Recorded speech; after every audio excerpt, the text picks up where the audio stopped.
ya. Ya, assalamualaikum warahmatullahi wabarakatuh. Selamat pagi para sahabat-sahabat sekalian, para pembudidaya ikan gabus dimanapun berada, yang mungkin masih belajar atau mungkin yang sudah cukup berpengalaman. Ya, kita sama-sama di sini belajar bareng.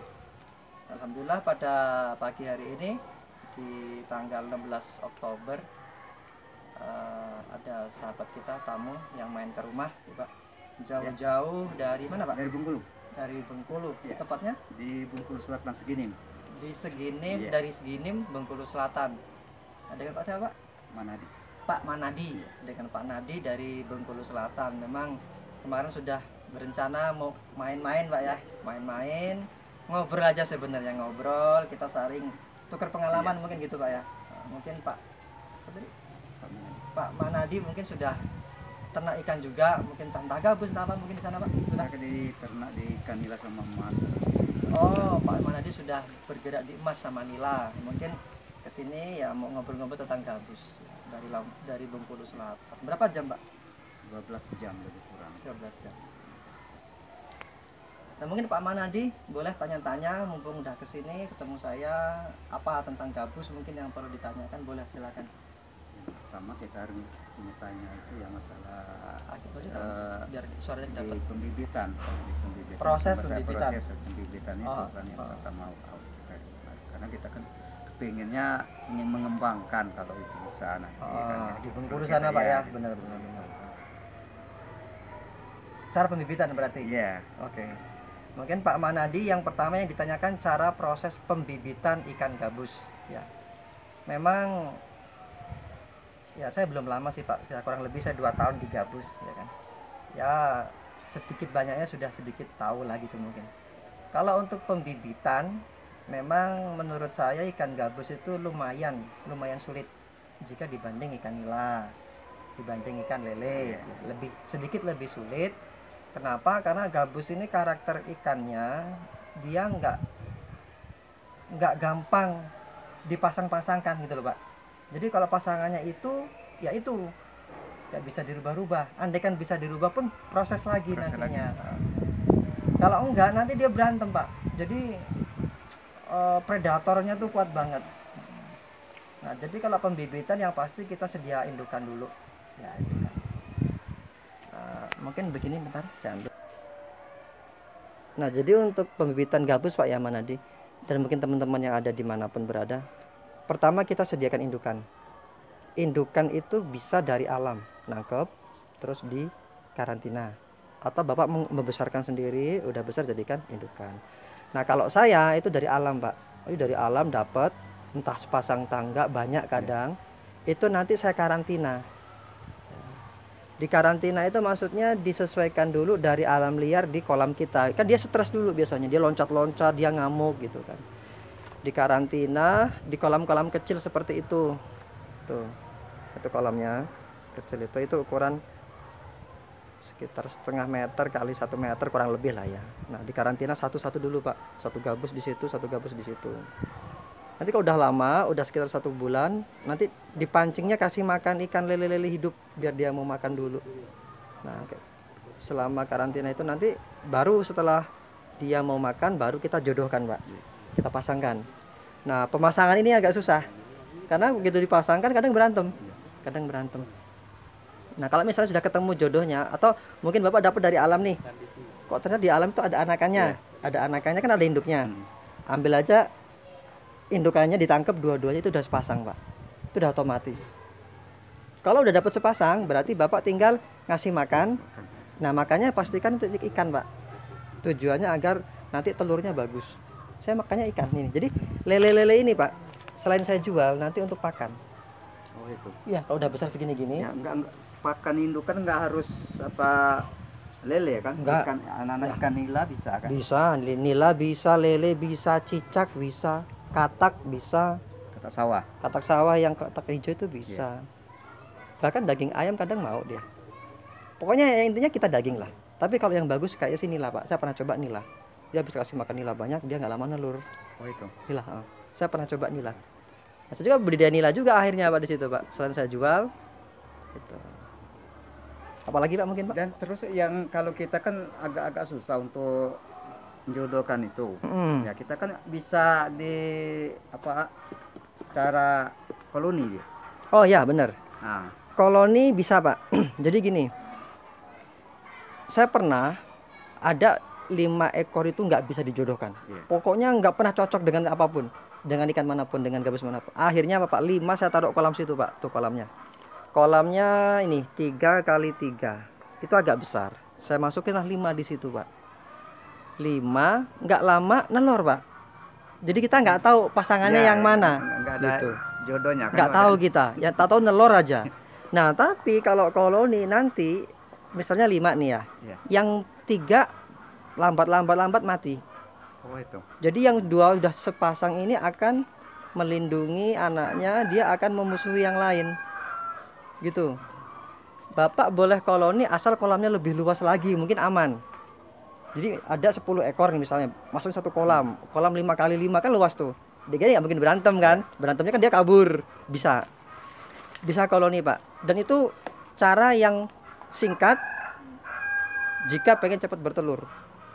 Koloni itu. Karena nanti dia pasti milih sendiri pasangannya. Dengan resiko pasangan yang lain akan mati. Tapi nanti pasti bertelur. Gitu. Saya pernah berkali-kali nih Pak itu. Dan nanti saya akan koloni lagi kayaknya nih. Karena yang 3 udah lihat mati pasangannya. Itu bisa. Ya karena dibandingkan dengan yang dijodohkan tadi agak susah. Susah, juga, kan? benar susah. Jadi Boleh. samping kita ada yang Menjodohkan. ada yang Nah, koloni tadi kan. benar-benar. Nah, itu. Koloni bisa dan itu lebih konsisten Pak bertelurnya. Maksudnya ketika Bapak nanti udah bertelur diambil anaknya, nanti nggak lama pasti akan bertelur lagi. Atau bisa sebelum netas itu kita ambil telurnya kita Bisa, pisahkan. bisa. Kalau Kalau pernah saya dicoba? pernah uji coba, Bapak boleh lihat cek YouTube saya. Iya. Itu ada 180 video ya. Saya kasih judul. Jadi memindah telur. Jadi untuk anakan, maksud Bapak kan? Iya. Anakan yang sudah bertelur maksudnya, induk sudah bertelur, Bapak boleh memindah telurnya. Boleh memindah anaknya umuran 3 hari, 5 hari boleh, sebulan, seminggu boleh, bahkan sebulan juga boleh. Beragam. Oke, Itu bisa semua. Kalau mungkin Bapak nanya enaknya, enak yang mana gitu ya. Kalau saya bilang kita ya kalau enak itu mungkin tapi yang lebih praktis. ya, Nah, itu nah. ya lebih praktis itu Iya. telur. Telur. Jadi telur itu kan posisinya dia belum lari-lari. Jadi diem. Iya. Kita serok pakai gayung plus airnya.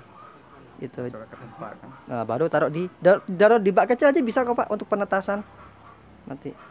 Tuh. Bisa. Nah, kalau umur seminggu juga bisa. Jadi udah mulai menggerombol. Ngambilnya malam, Pak. Malam lebih ini. Kalau lagi dia. kalau malam dia nanti ini apa namanya ikan itu ngumpul jadi satu dan di atas. Mudah sekali. Ngapung ya. Ngapung dia. Nah, kalau siang gini bubar dia, Pak. Jadi kalau memang udah netes mau mindah umur seminggu masih hitam kayak tadi itu, Ya. terus malam saya mindah, Pak. Saya ngambil dari situ. Bahkan sisanya belum selesai itu saya mindah. Jadi malam itu ngumpul langsung diserok. Ya kadang tergantung induknya. Kalau induknya galak dihajar Pak serok kita itu. itu. Iya dilindungi sama. Kalau yang indukannya bagus dia galak. Kalau yang enggak ya dia diem aja. Pasrah dia berarti. Diem aja ya pasrah. Nah mungkin kita bisa lihat anak ke sana nanti Pak. Yuk sekarang boleh. Kita lihat anaknya.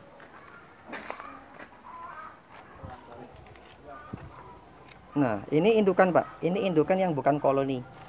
Yang jodohan. Yang jodohan sepasang. Sebesar berapa ini? Ini bobotnya beratnya mungkin kalau ini nggak sebegitu besar sekitar 8 on. 8 on. Ya. 8 on ya 800 gram.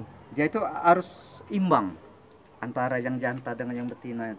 Saya pernah yang tidak imbang itu betina 1 kg 1 on, jantan 7 on. Selisih 500 gram Ya. bisa selisih 500 gram masih bisa. Saya udah pernah coba sering.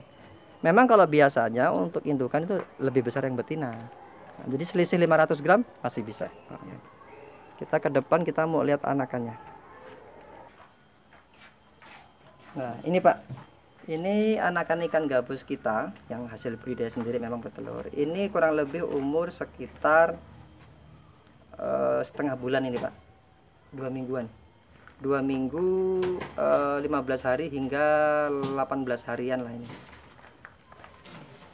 Nah ini pakannya cacing sutra Pak.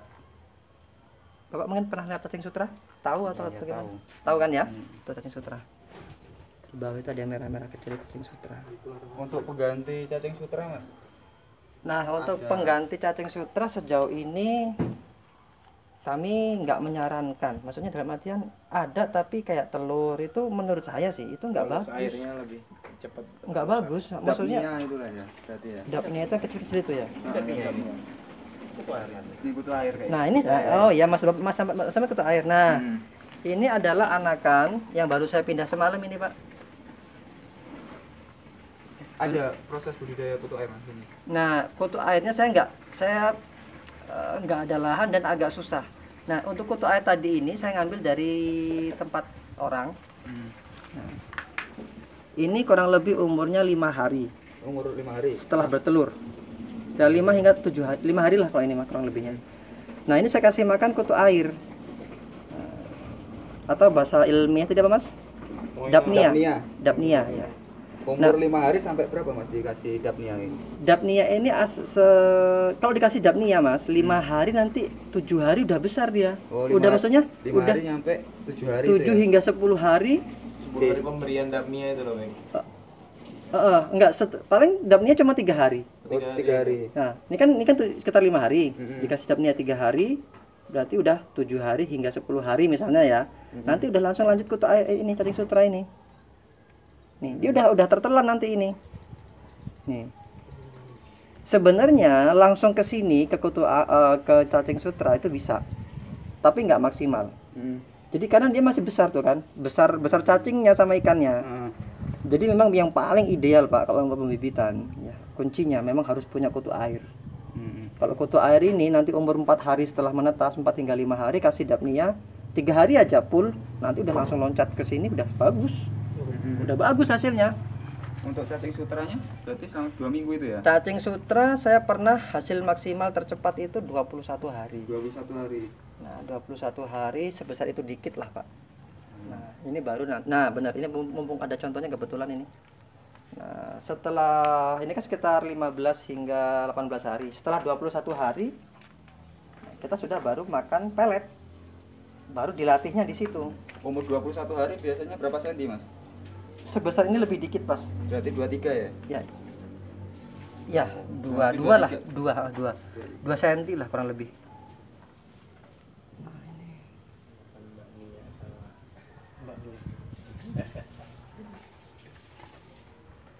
Nah, nanti setelah 21, nah itu tergantung ukuran Mas ya. 21 hari itu kalau memang pertumbuhan normal, bener-bener normal.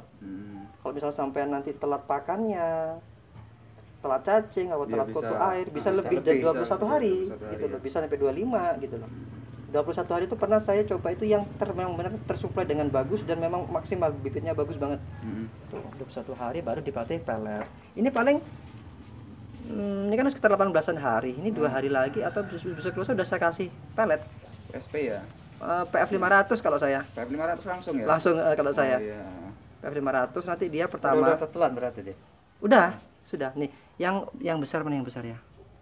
Yang besar itu Pak, itu udah ketelan loh Pak sebenarnya Pak. Pokoknya yang besar lah pokoknya. Kan ada yang besar tuh. Sudah ketelan dia PF 500. Alangkah baiknya Pak dari PF 100, Mas. Ada nggak sih? Ada, Mas. Ada ya? Iya. Oh. Dari PF gini, Mas. Ya ini sedikit Ah, anu aja ya. Iya. Sedikit sambil sharing. Mungkin alangkah baiknya dari PF 0. PF itu kan mulai Pengli dari ya? 0. Pengli sampai maksudnya. Nah, enggak ada PF ada Fengli. Hmm. Nah, itu kan satu produk sebenarnya. Hmm. Isinya sama, Sama. kurang lebih isinya sama. Mulai dari PF 0 atau Fengli 0, Fengli 1 kan orang taunya. Nah, kemudian di PF 100 kalau ada di daerah ini. Di sini nggak ada, makanya saya tadi nanya. Nah. Di sini paling kecil 500 sama Pengli. Hmm. Nah, kalau Pengli pernah saya coba, dia nabur dan malah keruh airnya. Jadi dengan pengalaman saya sih Mas ya. Dengan 21 hari PF 500 itu udah pas bener. Jadi selama 21 hari dia masih cacing gitu lah. PF 100 jika ada lebih bagus, lebih kecil mungkin.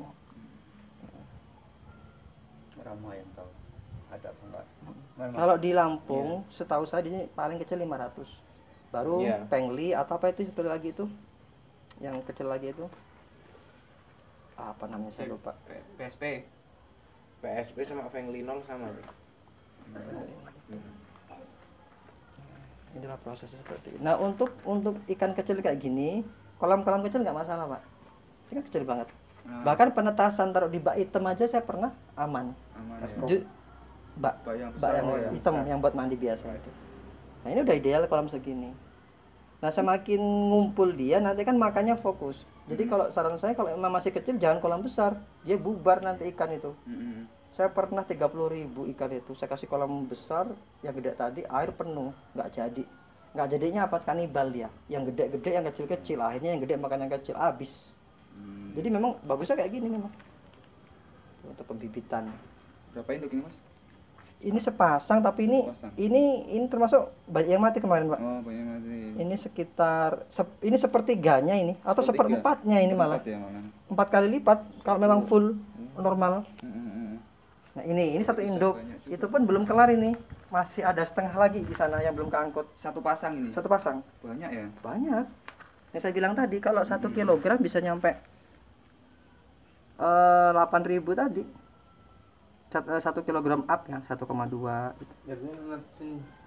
Sana Yang ukuran 57 itu nyampe berapa ini mas? Berapa hari? Nah ukuran 57 tergantung perawatan kita sebenarnya. Airnya bersih sering ganti, pakan full itu 2 bulan hingga 2 bulan setengah. 2 bulan setengah bisa 57 ya? Iya. Nanti tergantung kita, petaninya masing-masing di situ. Kalau petaninya rajin, air sirkulasi bagus, sering ganti, pakan nggak pernah telat, maksimal ya itu segitu. Nah, Ya. berdasarkan pengalaman petani di sini mas, Hmm. untuk kepadatan per meter perseginya itu berapa ekor untuk pembesaran? Pembesaran ya. Hmm. Kalau ukuran baku kita di grup itu maksimal 1 meter 200 200 ekor 1 meter Hmm. maksimal ya. Itu maksimal mas, jadi nggak bisa lebih. Maksimal ya? Ah. Tapi menurut saya setelah saya coba-coba dikurangi lah sekitar 150-an Maksimal ya? maksimalnya. Kalau mungkin bikin ideal 100 125 itu ideal. Kenapa? Semakin padat ikan, dia nanti ya pastinya berebut tempat, pergerakannya nggak bebas. Iya. Jadi apa ya? Kesempitan lah. Heeh. Faktor yang nanti akan mempengaruhi di Oksigen. oksigen dan yang pasti akan mempengaruhi pertumbuhan. Hmm. Gitu. Semakin padat, terlalu padat pertumbuhan. Kalau untuk kesehatan sehat-sehat aja dia nggak. Kalau untuk kanibal itu mas? Kanibalisme kalau untuk gabus selama kita dari kecil sudah belinya mulai pelet, Ah, itu kan udah di pelet tuh kita beli misalnya, itu aman. aman ya? Aman. Kenapa aman? Bahkan saya pernah bikin konten juga, saya bandingin antara lele sama gabus. Lebih ke kanibal lele. Kenapa? Gabus ini mas, dia tingkat besarnya sama. Hmm. Jadi Rata. rata. Jadi dan gabus itu model makannya nelen. Mm-mm. Selama dia nggak ketelen, nggak bakal makan. Beda sama lele. Lele itu kadang langsung ada yang besar 1, 2, 3, bahkan 10. Nah itu yang ngabisin. Kalau gabus nggak.